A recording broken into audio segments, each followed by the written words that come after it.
Guys, nandito pa rin tayo ngayon sa Pasbo or Pasong Buwaya Trail para sa ating Harvest XCO Race 2024. At ngayon, nandito tayo sa ating 40 above category. Guys, marami tayong nakakita dito mga familiar faces. Isa na rito si Sir Angel Gonzalo ng Team Connect na lagi ring sumasali sa mga ganitong race. Shout out sa Team Connect! Good luck, sir! Tolentino po? Laro ka uli. Siyempre. 7. Okay. Okay ka na dito? Okay. Clear na. Sige na kaya. So, ayan na nga guys. Nagka-countdown na para sa mismong race. Magkakaroon din sila ng 4 na laps na kulang-kulang 3 kilometers ang isang lap. Good luck po and ride safe. Bire!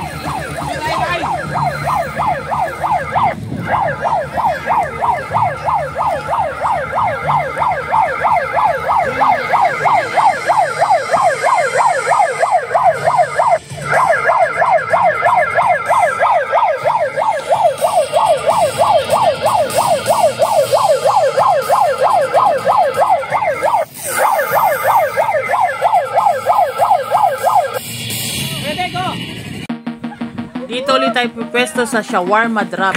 Ayun no, suabe oh. Ito nga pala guys ay para sa ating first lap.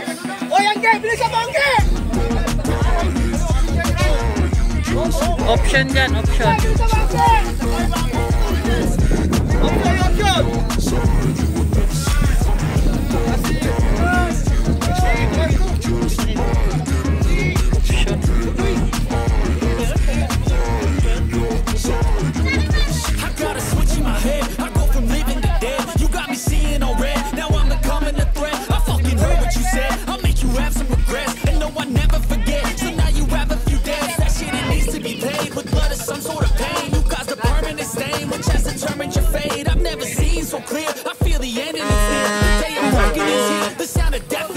Puro option.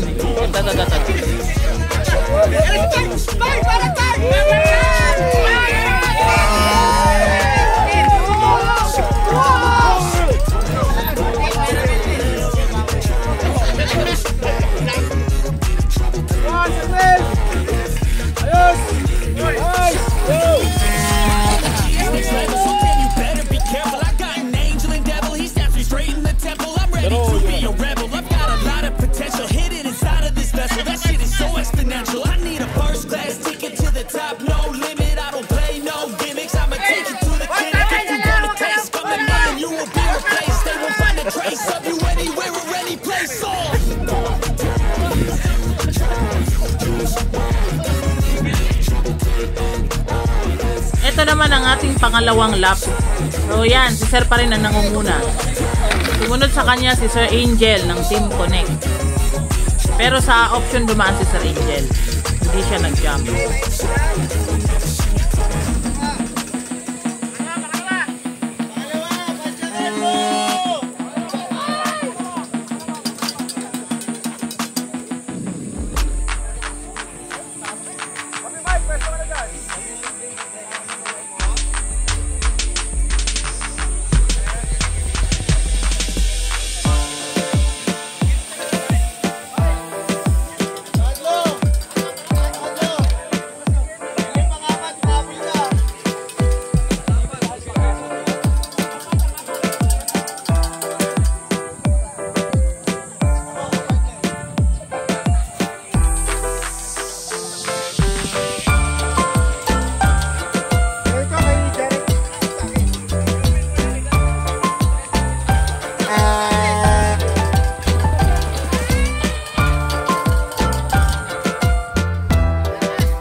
At guys, approaching na ang ating champion, si Mr. Arvin Velasco.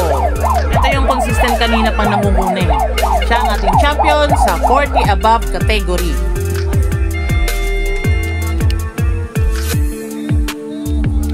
Kasi layo ng agot eh. Ayan na. Second.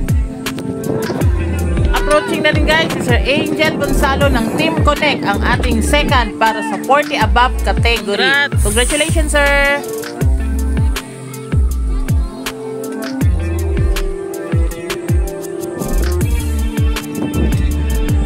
Third.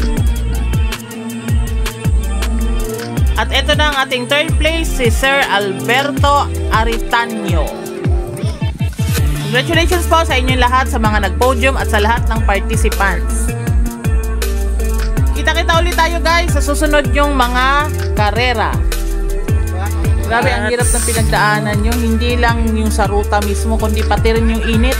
Talagang nagbabagang init na kasi alas 9 na ng umaga ngayon. Pero ang sakit-sakit ng init, parang tanghali na. Panglima.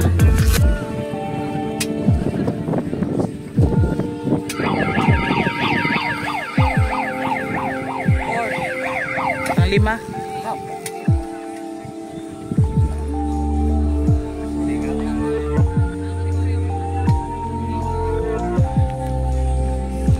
Congrats. And bigay agad medal. Congratulations sa lahat ng players at pati na rin sa ating organizers. Sana masundan pa to sa mga susunod pang mga taon. At sana mas marami pa ang sasali. For more video updates, huwag kalimutang mag-like and subscribe. Salamat!